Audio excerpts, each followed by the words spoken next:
I was a Mossad agent, sent into Venezuela. We thought we were entering enemy territory. Turns out we were trespassing on something else's home. Coordinates: 7°12'23, N, 63°47'01. W location: deep in the Venezuelan jungle. Time of arrival: 0430 hours. Our team was dropped into the heart of the region with a single directive: retrieve and secure a classified scientific asset hidden beneath a former Soviet research complex. The air was dense with moisture, thick and suffocating, making each breath feel like a labor.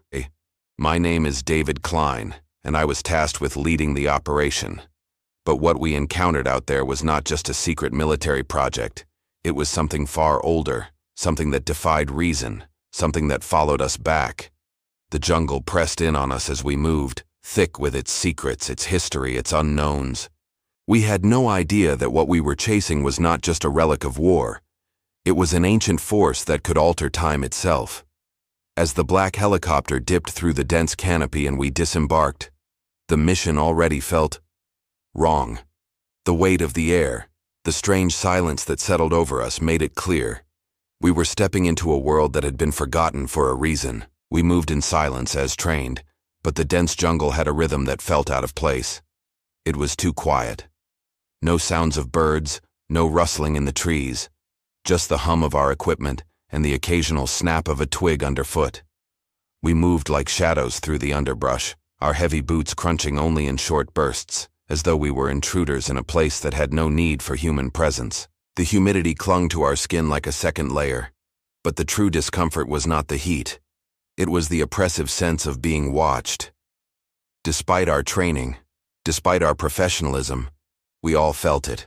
This was no ordinary mission. There was something else in the air, something that tugged at the back of our minds, demanding attention without ever revealing itself fully. Even the jungle seemed to watch us as we walked. No matter how I tried to push it away, that feeling lingered. It was like stepping into a memory, something distant, something lost. The mission had been briefed as a standard retrieval operation. A former Soviet research facility, abandoned in the late 1980s, had been repurposed by a rogue group of scientists with ties to various underground organizations. Intelligence reports had suggested the facility housed advanced nuclear research, and somewhere beneath it lay a device capable of altering atomic structures. Our job was simple: retrieve the device and extract the remaining research data. The stakes, however, were far greater than that. Officially, this was a routine intelligence operation. Unofficially, the government feared that whatever had been developed within that facility could shift the global power balance. My team had been carefully selected for their specialized skills, each of us trained in extreme conditions and prepared for the unforeseen. However, no amount of preparation could have prepared us for what lay beneath that jungle. The facility was known only as Black Echo. We knew little about it, just that its research was advanced beyond anything that had been seen in the West, and the Soviets had abandoned it quickly, leaving only partial records behind. We were told to expect minimal resistance. Most of the local population had been displaced or killed due to a combination of disease, conflicts, and the encroaching jungle itself. However, that was a lie. It was no accident that the Soviet engineers had abandoned this place, and soon we would understand why. We had assumed that Black Echo was just another secret installation, hiding technology and research that no government wanted to fall into enemy hands. What we did not know was that the research conducted there had opened a doorway to something far darker than anything we had imagined. The jungle was not just a barrier to the outside world. It was part of the prison, part of the force that had kept the true nature of this place hidden from the world. The stakes, as I would soon learn, were not just political. They were existential.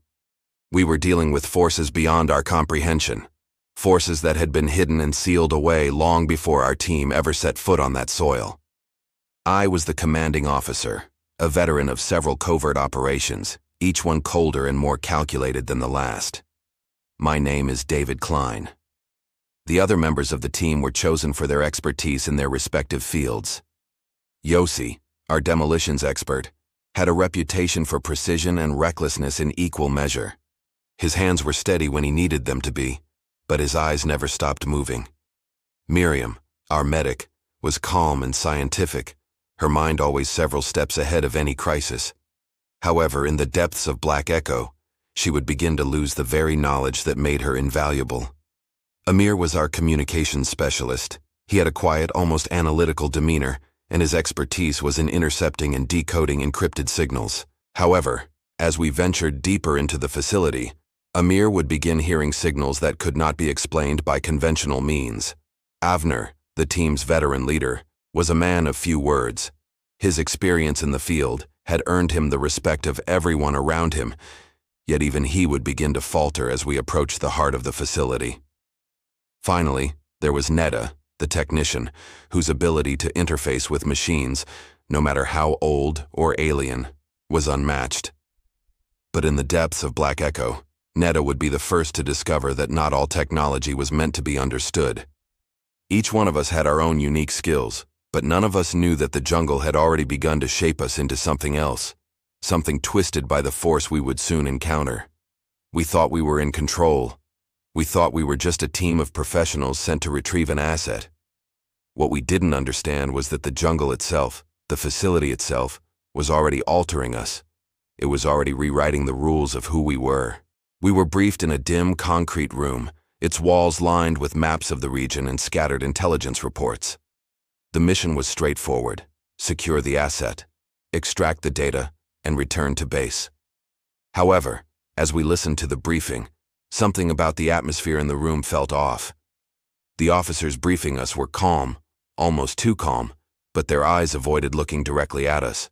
They would not answer certain questions, particularly about the nature of the research conducted in the facility or about the local population. The operation was high risk, they said, but the likelihood of encountering significant resistance was minimal. They instructed us to focus on the asset, retrieve the device, and leave. The rest of the facility was a secondary priority. But the unspoken implication was clear. The device we were after was not just important, it was vital. As we left the briefing room and boarded the transport aircraft, I felt a cold sense of unease settle in my chest. The weight of the mission was more than just the task at hand.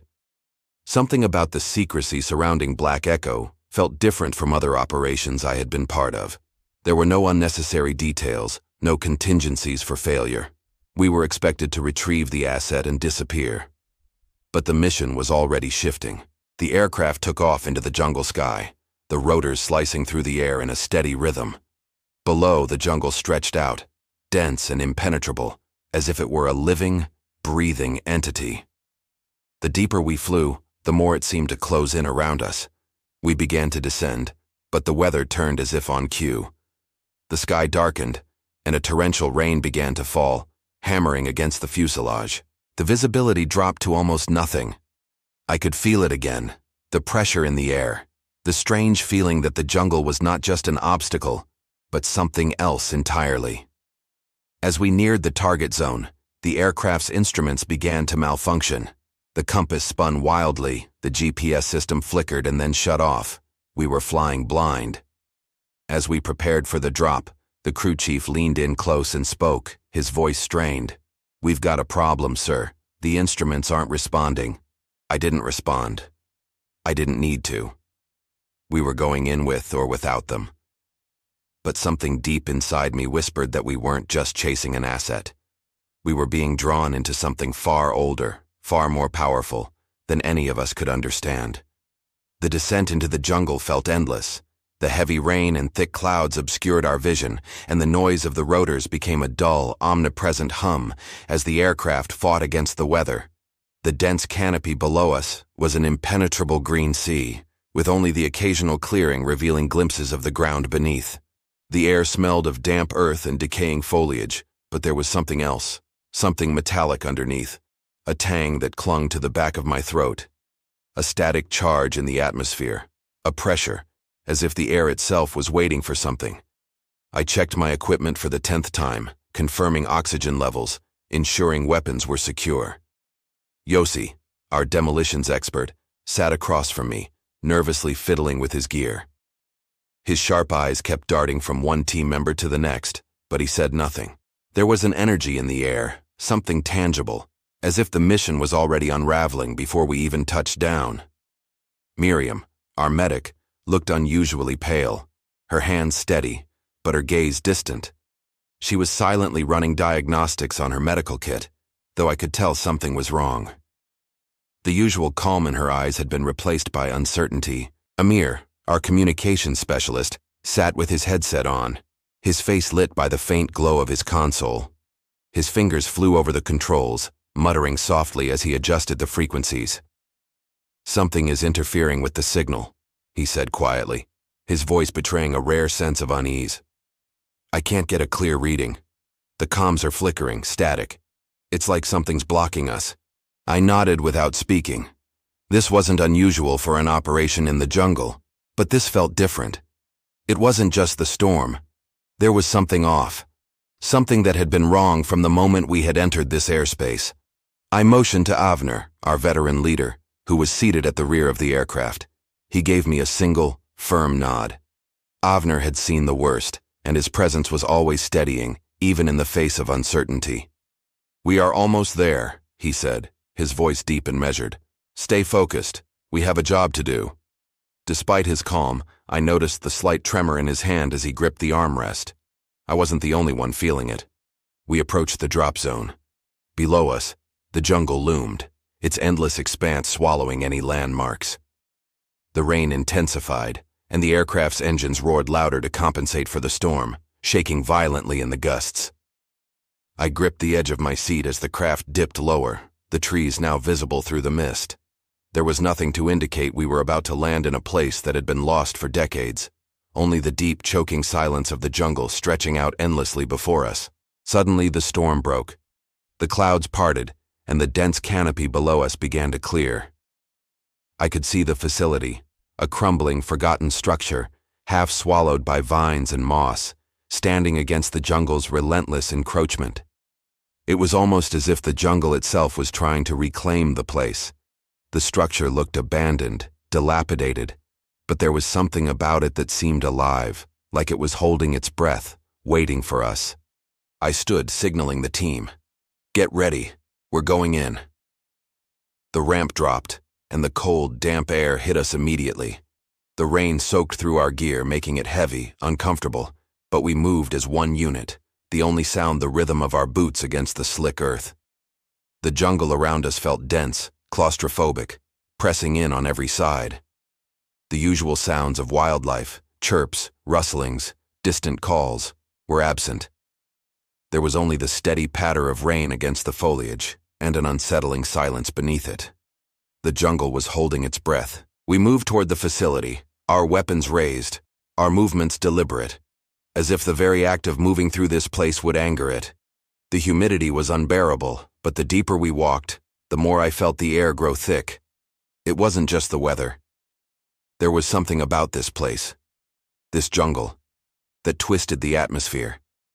It pressed in on me, making each breath more labored, as if the air itself was becoming dense with something we couldn't see. I could feel the pressure building in my chest, and every step seemed to slow. Netta, the technician, looked around nervously, her eyes scanning the shadows. "It's too quiet. Something is off." I didn't answer her. I was too focused on the task at hand, but I knew she was right. The world felt too still, too heavy. The shadows between the trees were darker than they should have been, almost unnatural, as if they were absorbing light instead of casting it away.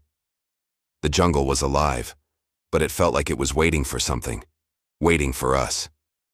We reached the entrance to the facility, an archway of stone overgrown with vines and moss. The structure loomed overhead, casting long shadows that reached out like fingers. The doors were ajar, a gaping mouth that seemed to invite us inside. I signaled to Avner. "Stay sharp. We go in quick. We go in quiet. We retrieve the asset and then we leave." The facility was dark, the air inside cool and musty, though the dampness was suffocating.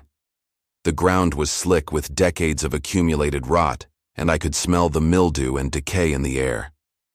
As we moved deeper into the complex, the air seemed to shift, vibrating faintly, a low hum that made the hairs on the back of my neck stand up.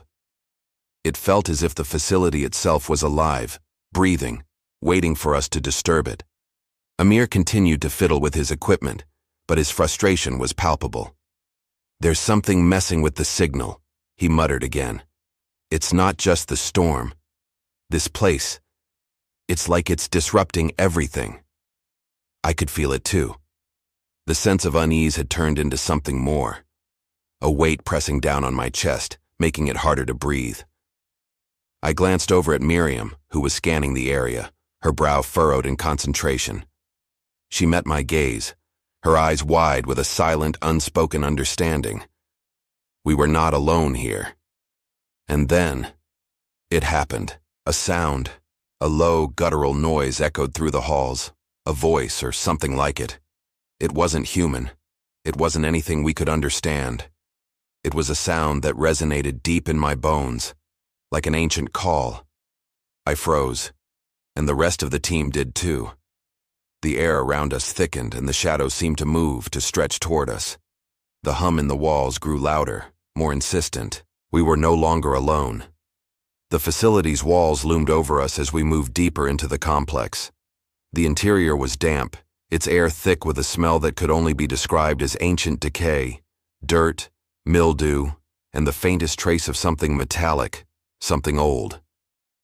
The silence here was absolute, crushing, like the weight of the building itself pressing down on us, urging us to be quiet, to be still, as if the very act of speaking would disturb whatever secrets the walls were hiding. I could feel the oppressive presence of the facility, like something ancient was waiting, biding its time. We stepped carefully, each footfall echoing too loudly in the stillness. The walls were cracked, their surfaces scarred with the passage of time and neglect. Every corridor seemed to lead into the next, twisting in unnatural ways, as if the building itself was shifting. The lights above flickered intermittently, casting jagged shadows that seemed to move of their own accord. No matter how carefully we adjusted our headlamps, the darkness around us seemed to swallow the light, pulling it away as if the darkness itself was alive. "Stay alert," I said, my voice sounding far too loud in the dense, quiet air. "This place isn't just abandoned, it feels wrong." Miriam, our medic, was scanning the surroundings, her eyes constantly moving from one corner to the next, her usual calm demeanor beginning to crack. She nodded but said nothing. Yossi, our demolitions expert, was inspecting the walls with an unsettling intensity. His usual bravado had faded, replaced by a quiet tension. His hand kept brushing against the surface of the stone as though he could feel something that was not quite visible. I motioned for the team to continue forward. As we moved, I could feel it again. The weight, the pressure in the air, growing stronger with each step. It was as if the building was alive, as though it was aware of our presence, reacting to our every move. The floor beneath our boots creaked, each sound magnified in the silence. The low hum in the walls seemed to grow louder, as if something buried deep within the facility was awakening, reacting to our presence. We passed through a large open space, what looked like a cavernous hall or atrium, its walls lined with strange symbols etched into the stone. They were glowing faintly, their light pulsing with a rhythm that didn't match our heartbeat. The symbols were alien, their meaning unclear, but they were not random. They seemed deliberate, part of some greater design. The air grew heavier in this space, the temperature dropping just enough to make the hairs on the back of my neck stand on end. "Do you see that?" Amir whispered, his voice strained. He was still monitoring his equipment, but his focus had shifted. His fingers hovered above the controls, though I could tell he wasn't really paying attention to the readings anymore. His eyes were fixed on the symbols on the walls. I turned to follow his gaze. The glowing symbols on the walls shifted, ever so slightly, as if they were alive. I felt a sudden chill seep into my bones, and I instinctively gripped my rifle tighter. "That's not normal," Amir muttered. I nodded, my unease growing. This place was not just a research facility. It had become something else. Something ancient. Something beyond our understanding. I motioned for the team to keep moving, though part of me wanted to turn back, to leave the facility before whatever was watching us decided to make its presence known. But I couldn't. The mission was too important. The asset was too valuable. Or at least, that was what we had been told. We continued deeper into the complex, passing through a series of narrow corridors. The further we moved, the more the shadows seemed to creep in, growing thicker and more oppressive. The walls, once jagged and cracked, were now smooth, unnaturally so, as though they had been carved by something far more advanced than human technology. The air grew colder, the humidity turning into an icy chill that bit into our skin. Every breath felt like it was being pulled from me, the air growing thin, metallic. My heart rate quickened, and I could feel the tension in my chest, dread, raw and unrelenting. Amir's voice broke the silence. "I'm picking up something strange," he said, his tone almost unrecognizable. His fingers tapped across the console in rapid succession, his eyes glued to the static on his monitor. "It's not just interference, it's like a signal, but it's not from any source I can track." I stopped, my hand raised to signal the team to hold. The silence around us deepened, the hum of the facility resonating in the back of my skull. There was something here, something beyond our equipment, beyond what we were prepared for. The signal Amir was picking up wasn't just foreign, it was ancient. I could feel it in the air, in the walls, in the very ground beneath our boots. "This isn't right," Miriam said, her voice barely above a whisper. She had a look in her eyes that I'd never seen before, one of deep, quiet fear. She wasn't afraid of the facility itself. It was something else. I turned back toward the rest of the team, trying to steady my breath. "Let's keep moving. Stay focused. We're close." But as I turned forward again, I caught a flash of movement in the corner of my vision. Something darting through the shadows, something pale, humanoid, its form almost too fast to catch. My heart skipped a beat. The room we were moving into grew darker, the shadows deepening as though they were alive, pressing in on us. "We're not alone," I muttered, my voice low, barely audible. And then, as if answering my words, the lights above flickered and went out entirely. The facility was plunged into darkness. I could feel the weight of it pressing against my chest, suffocating, as if the walls themselves were tightening around us. The only sound in the pitch-black void was the frantic, irregular breathing of my team, amplified by the deafening silence of the facility. Our flashlights flickered to life, their beams slicing through the blackness, revealing nothing but the hollow void ahead. The familiar metallic hum that had echoed through the corridors was gone, replaced by a suffocating stillness that seemed to press against us from all sides. It was as if the building itself had held its breath, waiting for us to break the silence. I motioned for the team to stay close. The air felt wrong, too cold, too thick. The humidity from the jungle seemed distant now, replaced by a biting chill that made my breath feel sharp, unnatural. Miriam was closest to me, her flashlight beam trembling slightly in her hand as she scanned the walls. Her face was pale, and I could see the fear creeping into her eyes. This place, this facility, had become something else entirely, something beyond our understanding. We had come for an asset, but we were being drawn deeper into a nightmare. Amir, his eyes glued to his console, mumbled something under his breath. It's like it's getting stronger." His fingers danced over his equipment, but the signal continued to distort, the static crawling through the speakers, louder now, almost overwhelming. "The interference, it's like it's pulling us in." "Focus, Amir," I snapped, the edge of my voice cutting through the oppressive air. "Keep scanning. We're here to retrieve the asset, not chase shadows." But as I spoke, something moved. A sound, faint, almost imperceptible, came from deeper within the facility. A soft scraping, followed by a low, guttural hum that vibrated through the floor beneath us. It was distant, but it felt too close. The walls, which had once seemed solid, now felt as if they were shifting, bending, warping in response to the strange noise that echoed through the corridors. I turned sharply, raising my weapon instinctively. "Did you hear that?" I asked, my voice lower now, careful. I didn't want to alert the others too soon, but the hairs on the back of my neck stood up. The air itself felt alive, pressing against us, pulling us deeper into the heart of the facility. Yossi was already crouched low, his weapon raised, his eyes scanning the shadows. His usual bravado had melted away, replaced by the careful attention of someone who had seen too many things go wrong. He didn't answer me. He didn't need to. We all felt it. The presence, that unseen force that was now among us, moving through the darkness, moving with purpose. I gestured for Netta to take the lead. She was our technician, the one who could interface with any equipment no matter how old or bizarre.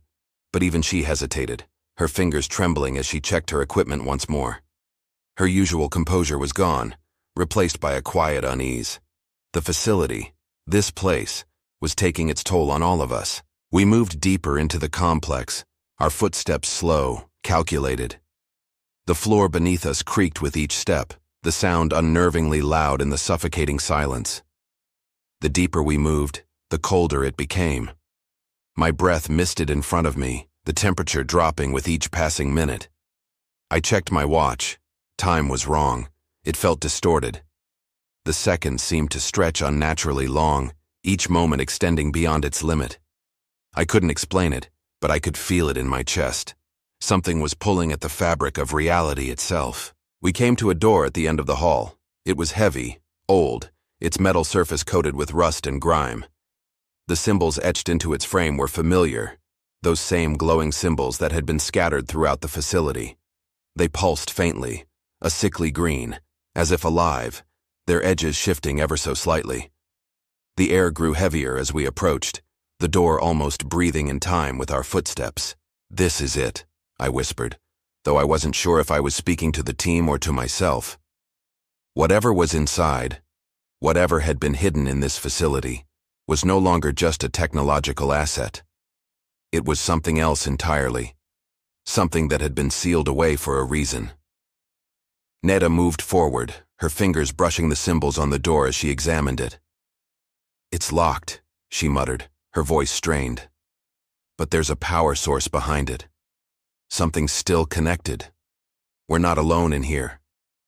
I nodded. We weren't alone, and the door had been waiting for us. The facility had been waiting for us. The air grew colder still, the temperature dropping rapidly as Netta began working on the lock. The sound of her tools clicking into place was the only noise in the oppressive stillness, and I could feel the tension building with each passing second. The humming sound, low and distant, was growing louder, closer. Something was stirring, and it wasn't just the machinery. "Clear the area," I said, my voice quiet but firm. "Yossi, Avner, cover the perimeter." The rest of the team spread out, moving into position as Netta worked. I watched her hands tremble as she manipulated the control panel, her movements quick but cautious. Her face was pale, her eyes darting from one corner of the room to the next, as if she could feel the presence creeping up on her. With a soft click, the door slid open. The room beyond was dark, the air heavy with the scent of decay and rust. But something else lingered in the air, something indescribable, like an energy that pulsed just beneath the surface. I stepped forward, my weapon raised, and motioned for the team to follow. We moved cautiously into the room, the shadows closing in around us like the walls were folding in on themselves. Inside the room there was nothing but darkness and the faint glow of symbols along the walls. But at the far end, a pedestal stood, bathed in an eerie green light. Upon it, a device, sleek, metallic, and unlike anything I had ever seen, rested quietly, as though it had been waiting for us. It was the asset we had come for, but it was no longer the asset we needed. The air around it hummed with an unnatural energy, and I could feel it in my bones. The device was alive, and as I stepped closer, the room seemed to shift, the walls bending with each breath. And then, I heard it. The whisper. A voice, distant, calling my name. The voice echoed again, low and indistinct, like a whisper carried by the wind. But I knew there was no wind in this facility. My eyes snapped to the shadows in the corners of the room, but there was nothing there. The air itself seemed to thrum with a low frequency, vibrating against my skin. The sensation deep in my chest, almost too subtle to be felt, but impossible to ignore. Yossi, standing closest to me, shifted nervously, his eyes darting around the room, searching for something I couldn't see. "Did anyone hear that?" he asked, his voice low, as if speaking any louder might provoke something, or someone. His hands were still tight around his rifle, his knuckles white against the black grip. It was hard to tell if his unease was from the mission or from something deeper, something I could feel creeping into all of us. I nodded without responding, my gaze still fixed on the device. It was like a magnet pulling at me, but the force wasn't right. It was off, as though it was resonating with something far older and darker than any man-made object should. The symbols on the walls flickered again, their light changing in frequency, pulsing with the same rhythm as the hum beneath our feet. The hum grew louder, vibrating through the air, filling the room with an unnatural energy that seemed to press in from all directions. It wasn't just the device, it was everything around us. "I'm not picking up anything on the radar," Amir's voice came through, strained but composed. He was still scanning his equipment, his hands fumbling over the controls like they were moving of their own accord. The signal on his screen flickered again, but this time it was more than static. It was something else, something incomprehensible, like a pattern, but with edges that bled into one another, as though reality itself was starting to tear at the seams. "What the hell is that?" Amir muttered under his breath. His eyes were wide now, his gaze locked onto the screen as the static on his device shifted into a series of jagged, glowing symbols. The lights overhead flickered again, casting shadows that seemed to move independently, stretching and twisting as though they had a will of their own. The room felt as if it was alive, breathing around us. The temperature dropped again, sharply this time, and a cold draft, unnatural, forced, rushed through the room. Miriam, our medic, shuddered and adjusted the collar of her jacket, her breath visible in the sudden chill. She turned to face me, her expression pale. "This place, this isn't right. It's not just abandoned. It feels like something is still here, something alive." I didn't need to hear it from her to know what she meant. I could feel it too. The presence, it was watching us, waiting. But the device on the pedestal, it was no longer just an object to be retrieved. The room was moving, shifting around us, pulling us in. The walls were no longer static, no longer just a building. They were alive, responding to the energy in the air, reacting to the presence in the facility. This was no ordinary research complex. It had been built for something far darker.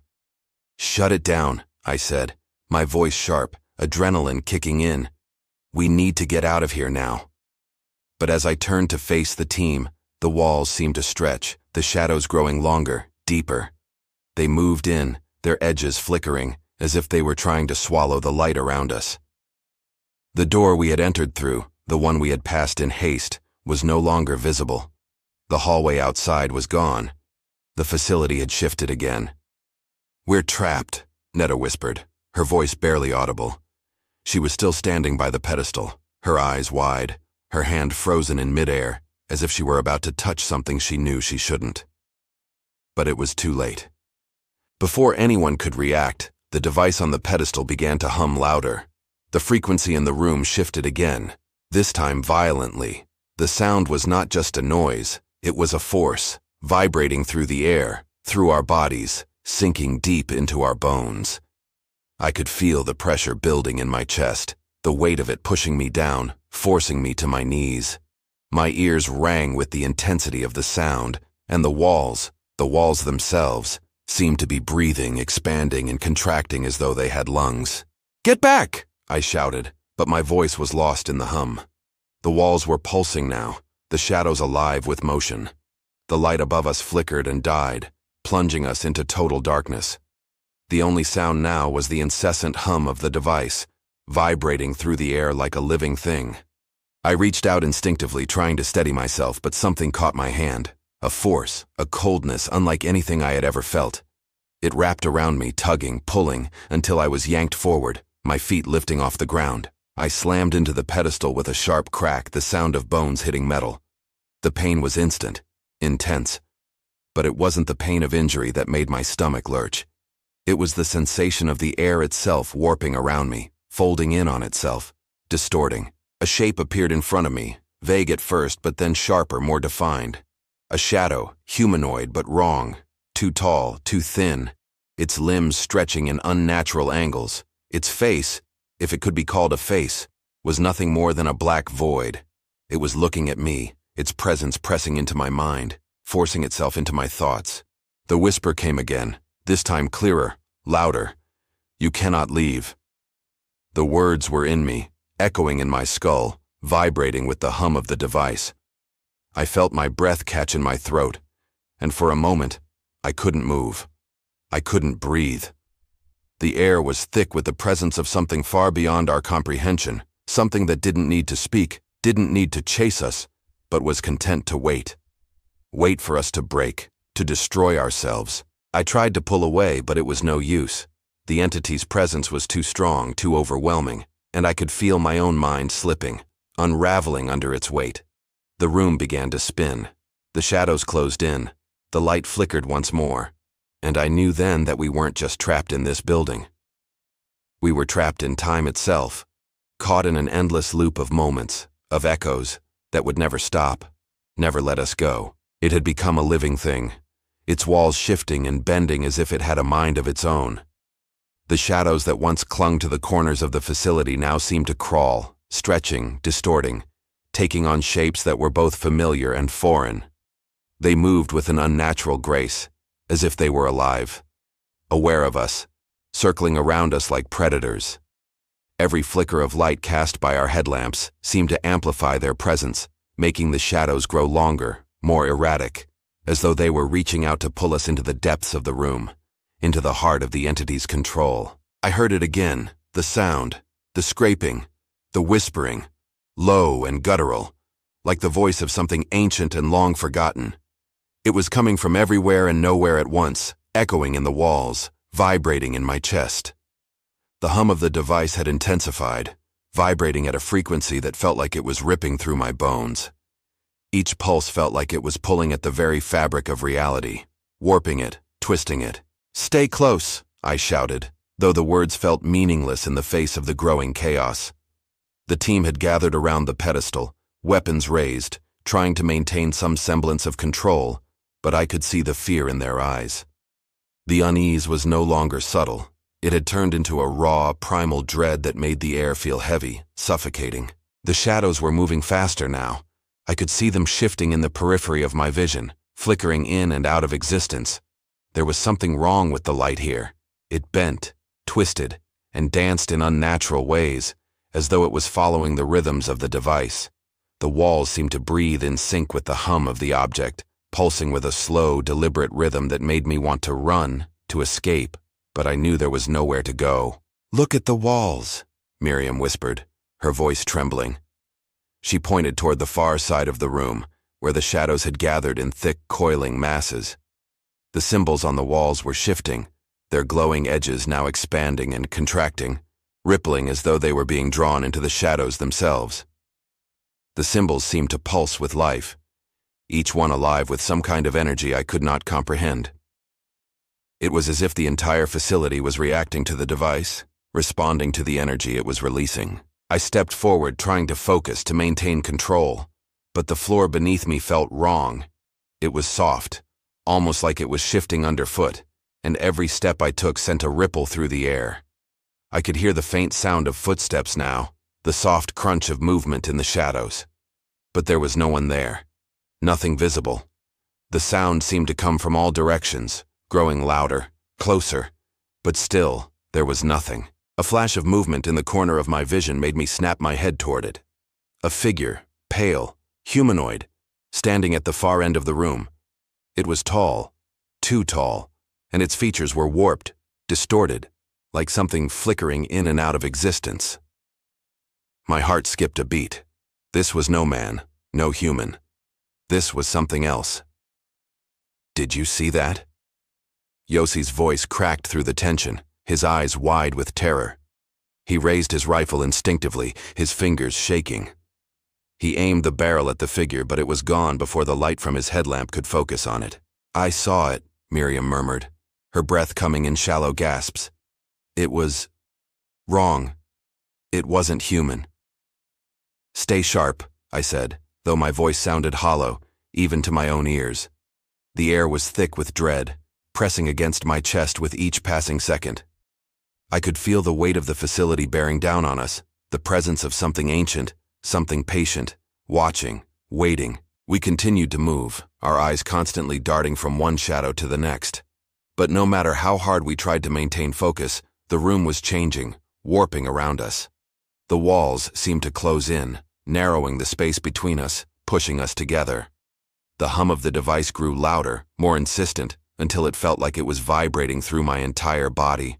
The shadows around us were moving faster now, their forms twisting into grotesque shapes, stretching in unnatural ways as if they were no longer confined by the laws of physics. Then I heard it again, the scraping sound, louder this time, coming from behind us.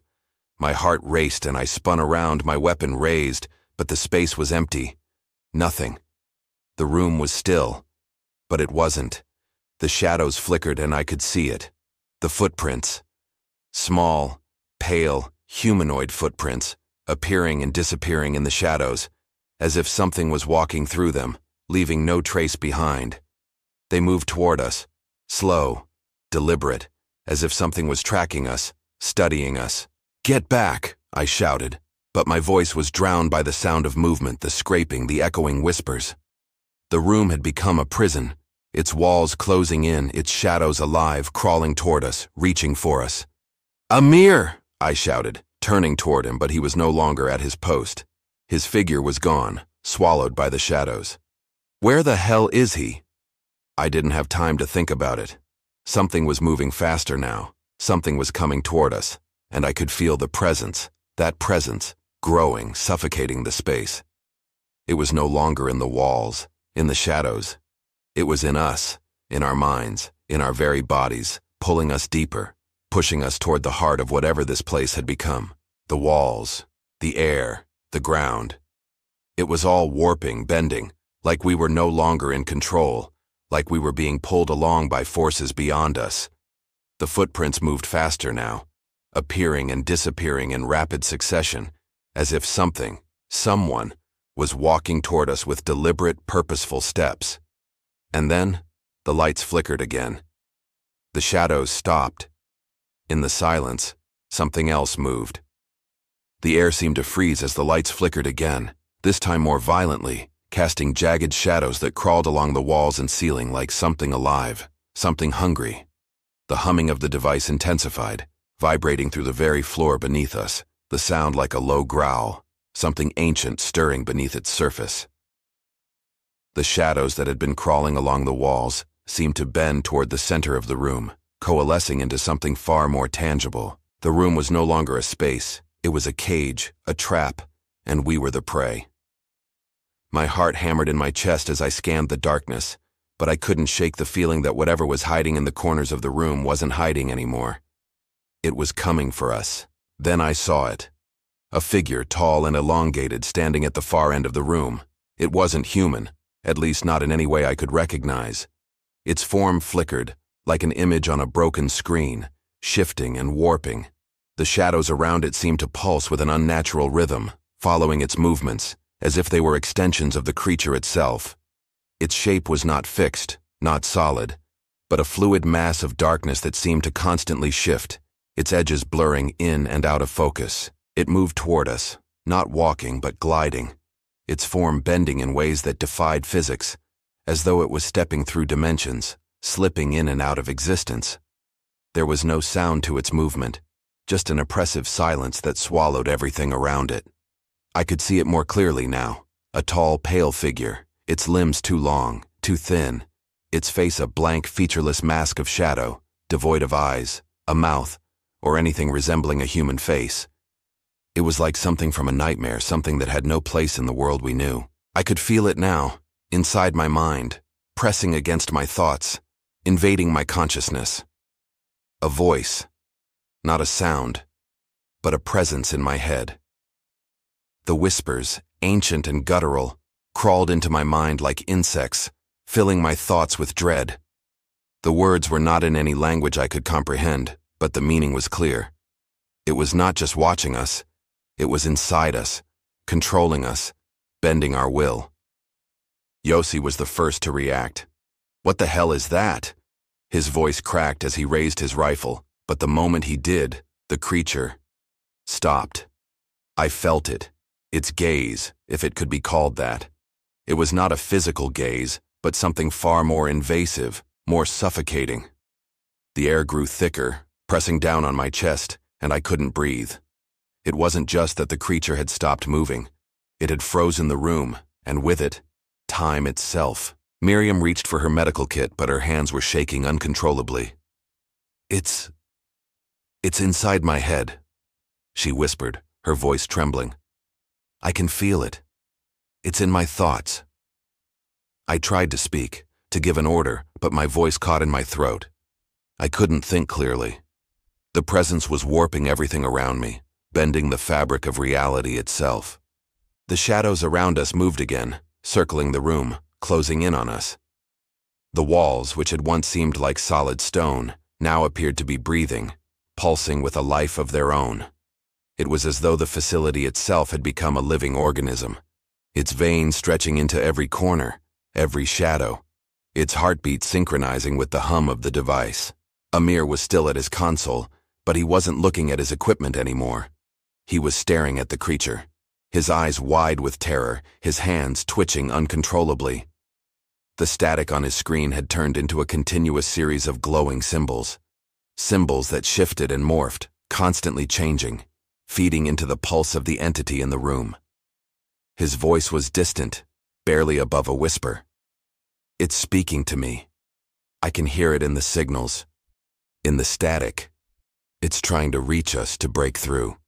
The creature shifted again, its form blurring in and out of focus, its limbs stretching impossibly long. It was closer now, only a few feet away, its presence filling the entire room. The shadows around it grew, folding into itself, until the only light in the room was the faint, sickly glow from the device on the pedestal. I took a step back, instinctively, but as I did, I realized something. The shadows were moving with me, following me, and I couldn't escape them. The walls were closing in on us, and there was nowhere to go. We had become trapped in this space, this entity's domain, and then it spoke, not with words, but with thoughts. A wave of knowing washed over me, cold and suffocating. I could feel it in my bones, in the deepest part of my mind, twisting my very perception of time. "You are not meant to be here." The voice was not a sound, but a presence, ancient, cosmic, reverberating through the very walls of the facility. It was the facility itself. It was the entity that had been waiting for us to disturb it, to pull us into its web, into its endless, timeless prison. The room shifted again, this time with violent force. The walls warped, the floor cracked, and the very air seemed to ripple, distorting in waves like heat rising from a fire. I felt myself being pulled toward the creature, as if my body was no longer my own, as if I were a marionette caught in an ancient, unknowable force.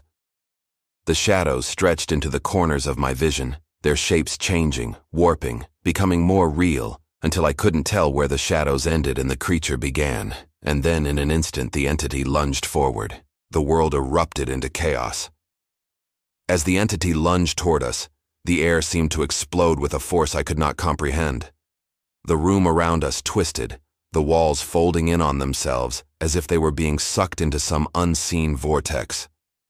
Time stretched beyond reason, like a rubber band pulled too tight, snapping under the pressure. Everything moved around us, the space warping, the shadows multiplying and multiplying, until it felt like there were more shadows in the room than light. The ground itself seemed to shudder as the air thickened with an unnatural weight, a pressure that clung to my skin, suffocating me. Yossi screamed, a raw, guttural sound, but it was drowned by the overwhelming force of the entity's presence. I could see him struggling, his limbs jerking as if he were being controlled by something beyond his control. His face twisted in terror, his eyes wide with horror, as his body buckled under an unseen weight. The shadows were pulling him, wrapping around him like chains, binding him to the floor. The same thing was happening to the rest of us. Every movement slowed, every breath harder to take, as though the very space around us had turned against us. Miriam's face was a mask of terror, her eyes glazed as she fought to stand, She reached for her medical kit, but her hands were trembling, her fingers stiff and unresponsive. I can't move, she gasped, her breath coming in ragged gasps. Her skin had begun to pale, the color draining from her face as the pressure in the air intensified. It wasn't just the physical strain. It was as if the entity had reached into her mind, scrambling her thoughts, distorting her sense of self. The look in her eyes wasn't just fear. It was confusion, as if she no longer understood the world around her. Amir was still at the console, but now his movements were erratic, his fingers flying over the controls as if he were trying to break free of some invisible hold. "It's inside me," he muttered, his voice distant, strained. "It's everywhere." His face was pale, sweat dripping down his forehead as his eyes flickered between the screen and the shadows. The symbols on the screen had changed, becoming alive, twisting and shifting in time with the pulsing hum of the device. They were no longer just patterns. They were a language that seemed to crawl into Amir's thoughts, consuming him. I tried to call out to him, to snap him out of it, but my voice was lost in the madness. The shadows were pressing against us now, moving faster, their forms becoming more solid, more real with every passing second. I could see them reaching out, stretching toward Yossi, toward Miriam, toward Amir, grasping, pulling them into the walls, pulling them into the shadows. Netta was at the back, her face twisted in fear as she fought to keep her composure. Her hands were shaking, her fingers unable to grasp her rifle properly. "This is not possible," she muttered under her breath, her voice cracking. "None of this makes sense." She was right. Nothing made sense. The shadows were alive. The device was no longer just a machine. It had become something alive, and it was feeding on us, altering us, twisting us into something else. The floor beneath our feet began to crack, the stone giving way with a low rumble that vibrated through the ground. The air tasted metallic, sharp in my mouth, like I was inhaling the very essence of the building itself, something ancient and alive. I reached out, trying to steady myself, but my hands were trembling, and my thoughts were scattered. The room had become a shifting, undulating mass, warping with each pulse of the entity's power. I could feel myself being drawn toward it, toward the center of the chaos, as though the room itself was pulling me into the dark heart of the facility. I reached for Yossi, but as my hand touched his shoulder, the shadows shifted, the space around us bending and breaking, like reality itself was tearing at the seams. I was thrown back, my body slammed against the wall as the room collapsed around me.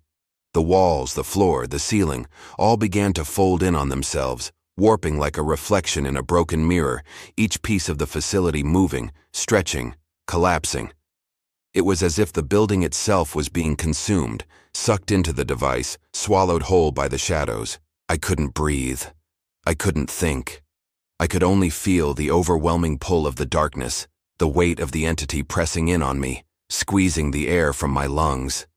The presence was inside me, inside all of us now.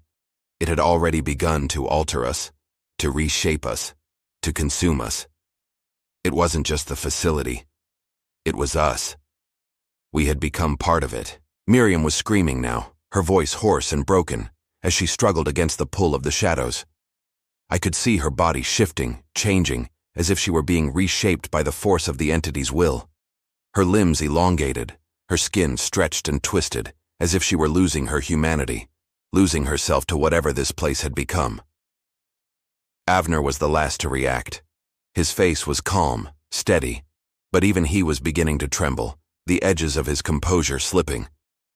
"We need to get out," he said, his voice steady but strained. "Now." But even as he spoke, the walls closed in on us. There was no escape. There was nowhere to go. The last thing I saw was Yossi, his face contorted in agony, his body breaking apart, morphing into something unrecognizable as the shadows consumed him, pulling him into the walls, his screams cut short by the darkness. And then, everything went black. Everything collapsed into silence. For a moment I was floating, disoriented, suspended in a place that wasn't real, where time had no meaning. The weightlessness, the dark, oppressive void around me felt endless, as if I had fallen into some pocket of existence that stretched beyond the limits of time and space. My body felt disconnected from my mind, as if I were no longer tethered to anything. I couldn't tell if I was alive or if I had already passed into some other world, some other dimension, a place where the laws of reality didn't apply. The hum of the device, the only constant sound in this alien space, echoed louder in my head, vibrating against my very bones. It resonated through the air, a pulse that carried everything, the shadows, the walls, the entity itself. It was the pulse. The device was no longer just a machine.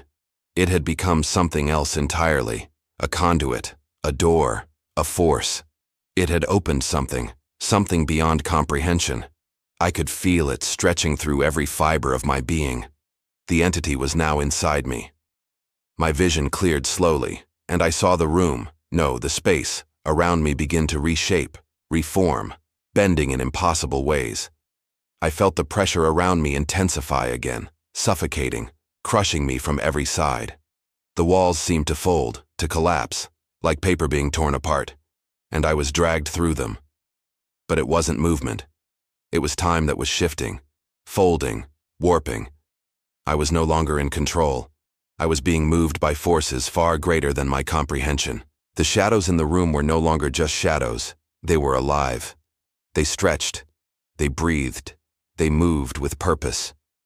I could see them clearly now, flickering between dimensions, crossing the space from one point to another, as though they were not bound by the same rules that governed the rest of us. They slithered across the floor, through the air, their shapes distorting, multiplying, pulling together, merging, until they formed a vast, grotesque shape.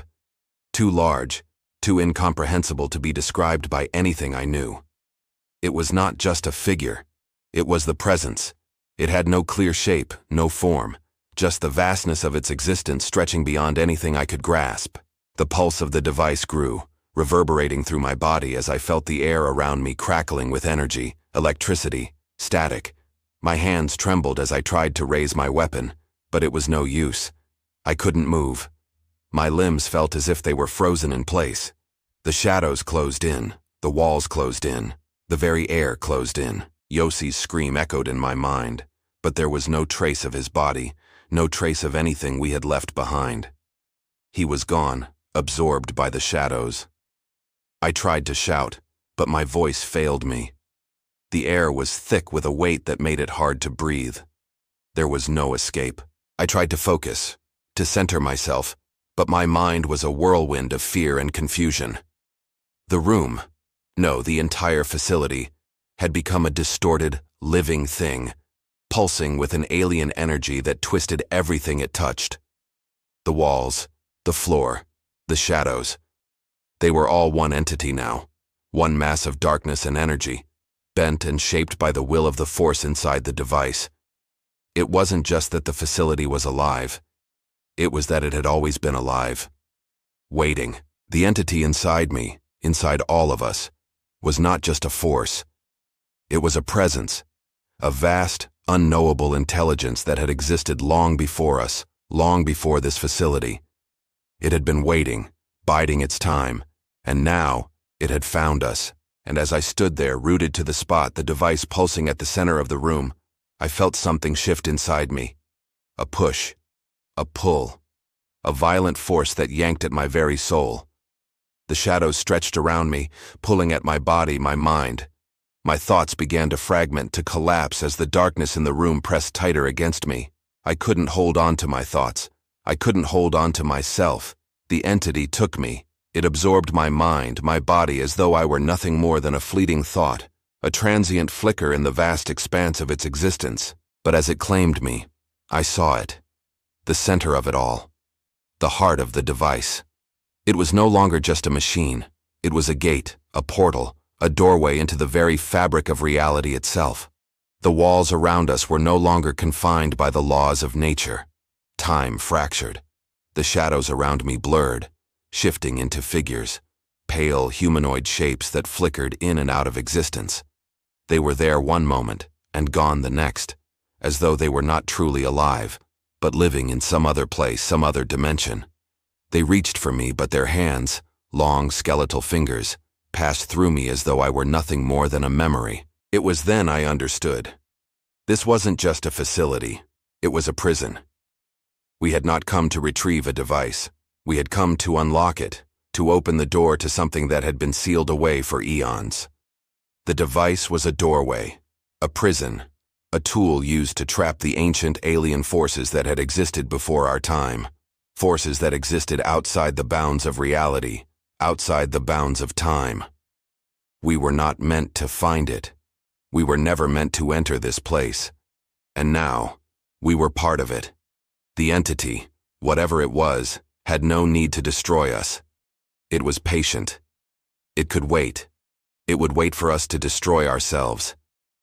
The shadows moved faster, closing in on us, pulling us into their grasp.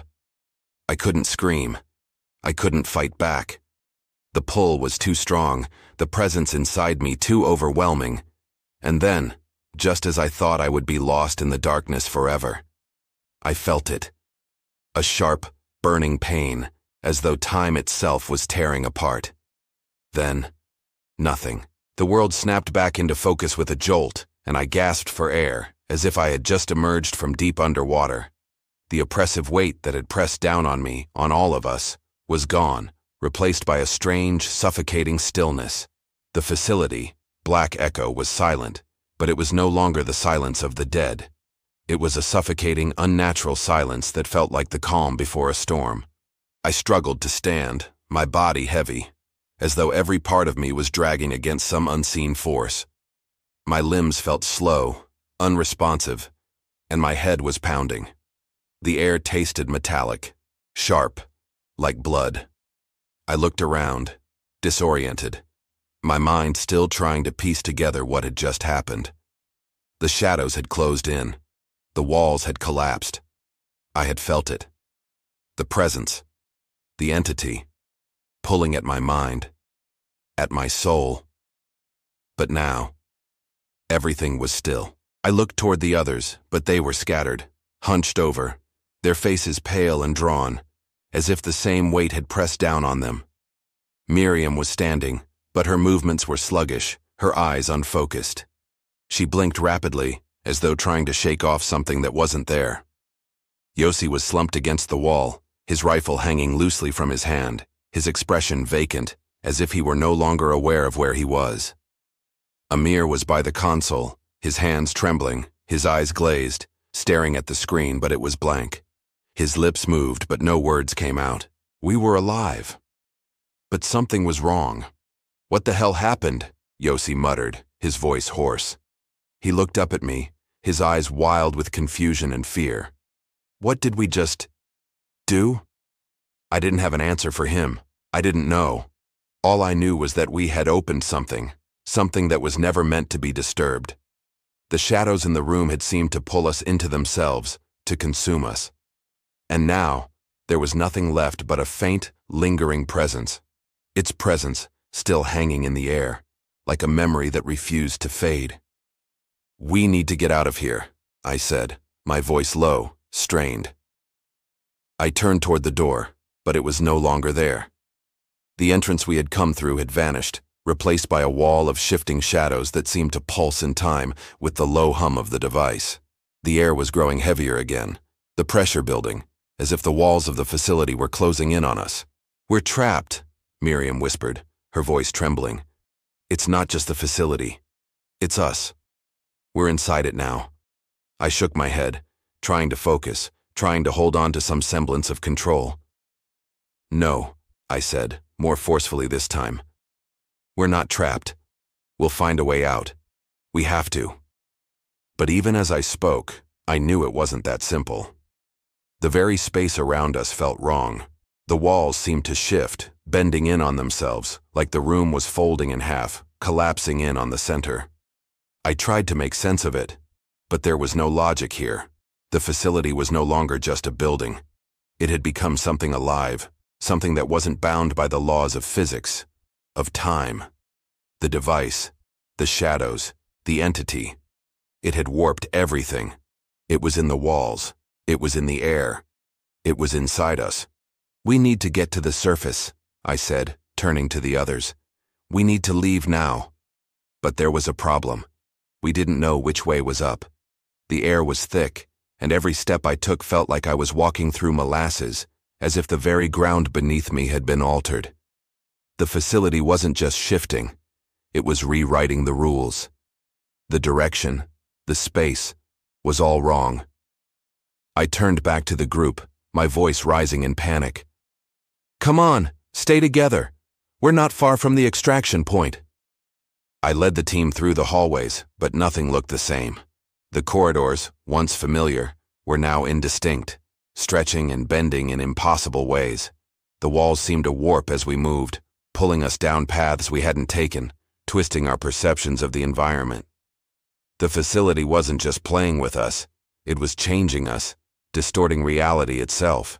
Yossi, his eyes wild with fear, called out, "The walls! They're closing in! Look!" He pointed to the narrow passage ahead of us. It was shrinking, the space narrowing, as if the facility itself was alive, moving in on us. The walls groaned, a deep hollow sound that seemed to reverberate through the very bones of the building. We moved faster, but the path kept changing. The air was thick with the hum of the device, still pulsing, still vibrating through the facility like the heartbeat of something monstrous, something ancient. The shadows were closing in again, creeping along the walls, following us, stalking us. I could hear them, voices, faint whispers, but not from any human mouth. The facility itself was calling us, beckoning us deeper into its depths. Suddenly the ground beneath me shifted again. My feet slipped, and I staggered forward, but I managed to catch myself against the wall. When I looked down, I saw the footprints, our footprints, appearing and disappearing in the floor beneath us, as though we were walking through a dream, through a place that wasn't supposed to exist. The footprints twisted and flickered, as though they were moving through time itself, leaving no trace behind. I froze. "Amir," I said, my voice hoarse. "What is happening? Where are we?" But Amir was no longer with us. His body was gone, vanished into the shadows. I looked at the others. We were alone. Or were we? The shadows flickered again, and I could hear the faintest whisper, the voice from before, inside my head. "You cannot leave." And in that moment I understood. There was no way out. Time had fractured, we moved, but we weren't sure we were moving forward anymore. Every step felt like it stretched into infinity, each breath pulling us deeper into a suffocating, disorienting space where nothing was certain. The walls that had once been solid and reliable now felt like shifting illusions, folding and warping as if the very fabric of reality was beginning to tear apart. The air was still thick with the metallic taste of fear, and the oppressive pressure that had built in the facility had not lifted, it had intensified. The shadows had become a part of us, following us, closing in tighter with each passing moment. We finally reached the extraction point, the same entryway we had arrived through, but it was no longer the same. The door we had come through was gone, replaced by a wall of shifting shadows, as if the space itself was collapsing into a singularity, erasing our path out. The device had stopped pulsing, its hum silenced, but the aftershock of its presence still filled the air, a deep vibration that seemed to rattle my bones. We had been pulled into something that defied logic, something that twisted reality into a spiral we could not escape. "We need to leave," Miriam whispered, but there was no certainty in her voice anymore. She was shaking, her eyes glazed, and I could see the panic setting in. Her hands were trembling as if they were no longer in her control. Whatever had happened inside that room, whatever the entity had done to us, was starting to take its toll. It had altered us. But how? How? "Don't say that," Yossi muttered under his breath, his eyes darting around. He was pale, sweat dripping down his forehead, his hands still clutching his rifle, though his grip had become weak, unsteady. "We are leaving. There has to be a way out." But his words lacked conviction. None of us believed it. "Amir is gone," I said, my voice flat, broken by the realization. I turned toward the others, but the space around us was warping again, the walls bending inward. "We're the last ones here." Miriam stepped forward, her legs stiff and slow, as though they were no longer responding to her commands. She reached for her medical kit, something she had done countless times in the field without thinking. but her hands fumbled on the straps, unable to find the familiar pieces. Her body moved, but it wasn't the same. It was like watching her from the outside, her limbs too slow, too unnatural. She was no longer Miriam. Something had taken her place. "Miriam?" I said, my voice a mixture of concern and fear. She stopped blinking rapidly as if waking from a dream, but when she looked up at me there was nothing human in her gaze. Her eyes were wide, unblinking, but they were empty, black, lifeless, like they no longer saw us. She opened her mouth, but when the words came out they were wrong. Not her voice. It was alien, distorted, as though they had been taken from somewhere else, somewhere beyond comprehension. "The door. The door is not the door," she muttered, her voice not her own. "The shadows. They are not shadows." I stepped back, my heart pounding. This wasn't Miriam, not anymore. The same thing had happened to Yossi and Amir. The shadows, the entity, had taken them. It had changed them. And now, it was taking her too. A sudden sound broke the thick silence. A footstep, slow, deliberate. The shadows shifted again, pulling together in the corner of the room. I spun toward the sound, but there was nothing visible, only the crawling darkness. But the noise persisted, like a heavy, unnatural step, as if something was moving in the corner just out of sight. "Something's coming," I said, my voice barely audible. My eyes were wide as I scanned the shadows, searching for the source. It was still there, moving, waiting. "We need to go." "Now," Yossi whispered, his voice trembling with desperation. But he wasn't looking at me. His eyes were fixed on the doorway, the same place we had arrived, but now the shadows there were reaching out, grasping, pulling at the walls, twisting them like they were alive. I turned to lead the team forward, but the ground beneath me shifted again. This time I stumbled, losing my balance. As I looked down, I saw it, footprints, human-sized, but they weren't our own. They were darker than the shadows, stretching ahead of me, vanishing into the blackness. They moved, disappearing into the walls as if something were walking through them, leaving no trace behind. I froze. The ground had become a map of our journey, but it was wrong. The footprints weren't just moving, they were changing. They shifted from one set to another, twisting and turning, as if time itself was erasing what had just happened and rewriting the past. "This isn't real," Miriam said again, her voice distant. "The world is unmaking itself." I turned back to her, my heart sinking as I saw her face, pale, expressionless. Her body seemed to flicker in and out of focus, as if she was a ghost, fading in and out of this reality. Her limbs twitched unnaturally, the motion jerky, like a marionette controlled by invisible strings. Her eyes were wide, fixed on something in the distance. But she wasn't here. She was somewhere else. Her body had shifted, and whatever it wasn't Miriam anymore. Yossi had fallen to his knees, clutching his chest as if the air itself was choking him. His face was contorted in agony, his eyes wide with terror. He tried to speak, but the words wouldn't come. His hands reached out, grasping at the air, as though trying to hold on to something that wasn't there. The walls pulsed again, and the hum of the device grew louder, distorting into an unnatural frequency that shook the floor beneath us. The shadows began to close in, moving faster, stretching longer, wrapping around us like a net, suffocating the light. "Get out!"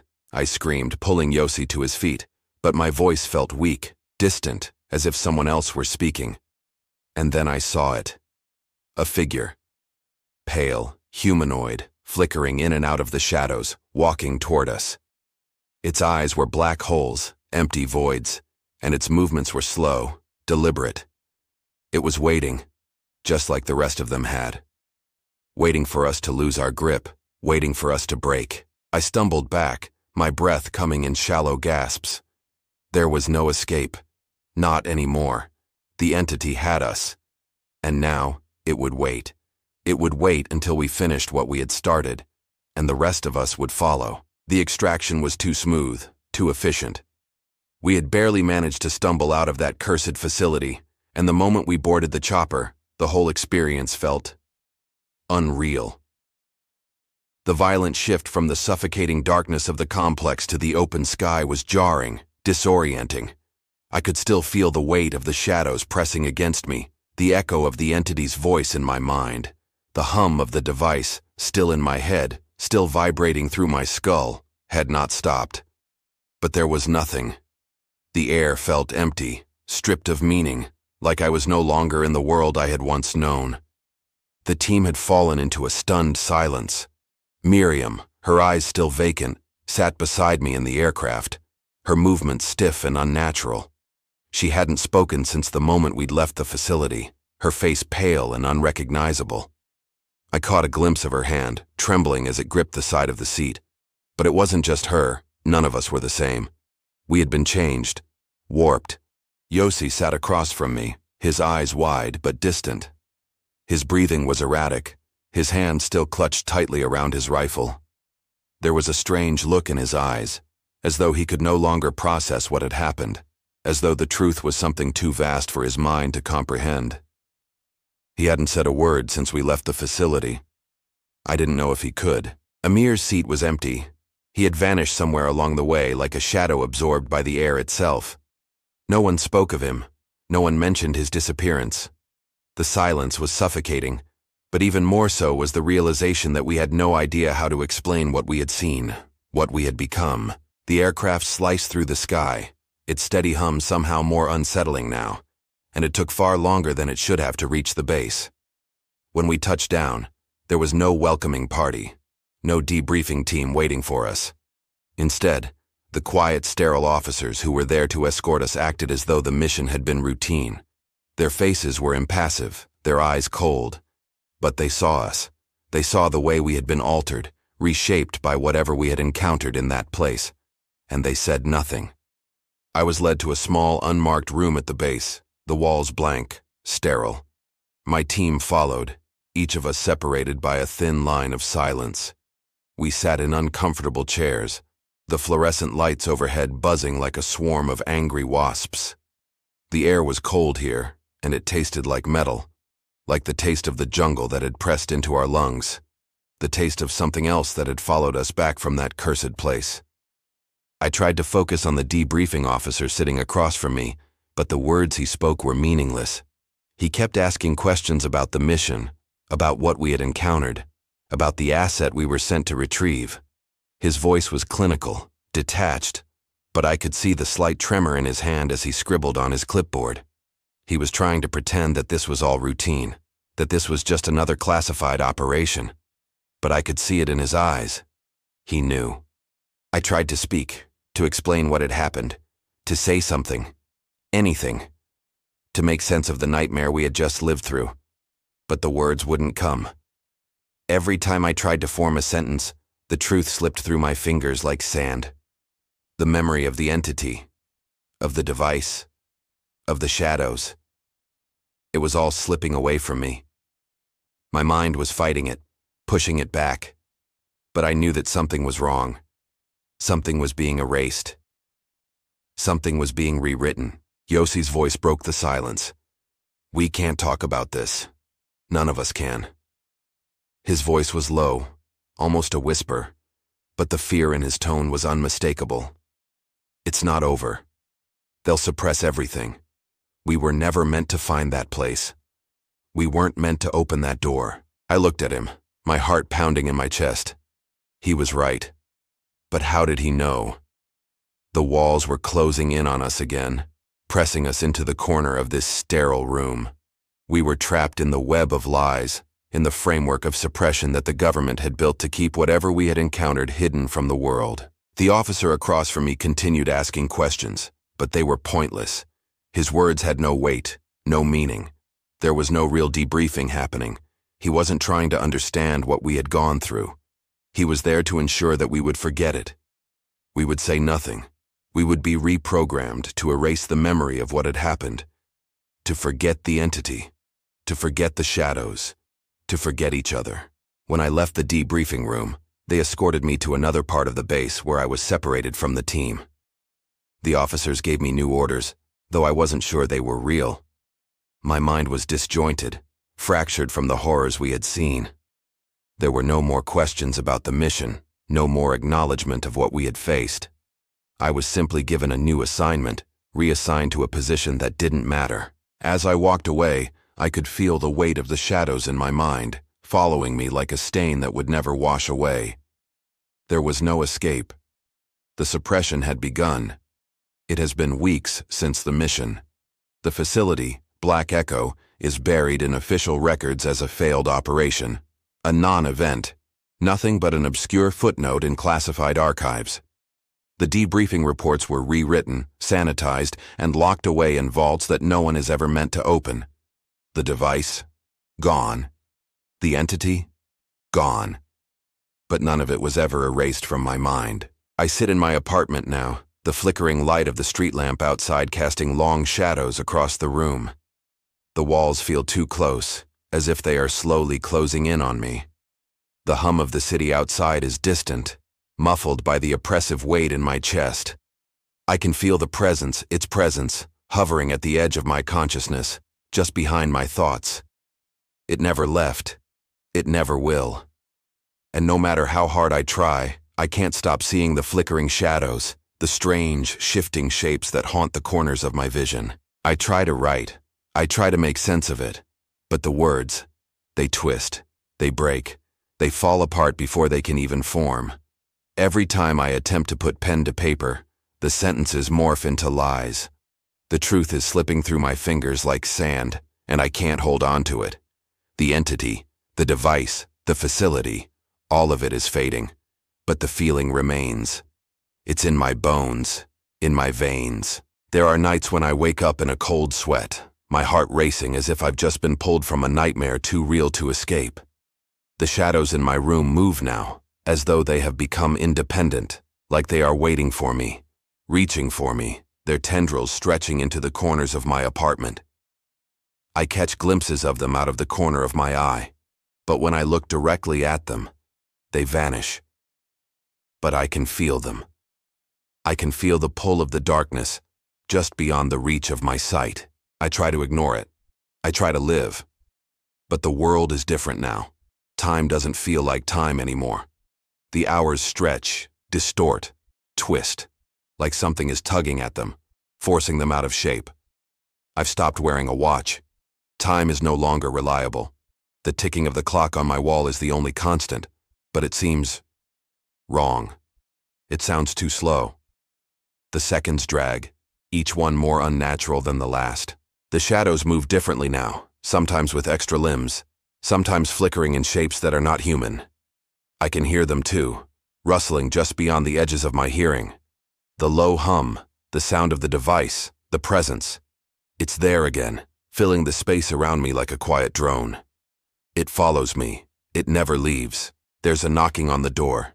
It's soft, rhythmic, like the sound of something waiting. I freeze, my hand hovering over the door handle, my heart pounding in my chest. I know who it is. I don't need to open the door. I can feel its presence outside, just beyond the door, waiting for me to open it. It has been waiting. I know that now. I turn away from the door, my legs stiff like they don't want to move. The shadows in my room shift again, longer this time, reaching toward the window, their forms flickering, distorting. I look at the clock on the wall. The time is wrong again. It's always wrong now, and then I hear it. The sound of footsteps in the hallway. Heavy, deliberate, too heavy for any human being. The sound is muffled, but I can hear it clearly. They're coming for me. It's only a matter of time before they reach my door. I know they're not human. I know it's not a person. It's them. I turn back to the table where I've been trying to write. The paper before me is blank, but the words are there, inside my head, swirling, just out of reach, refusing to be written down. I don't know why I'm still trying. The words are lies. The entity is patient. It doesn't need to destroy us. It can wait. It will wait for us to finish destroying ourselves. I hear the door handle turn,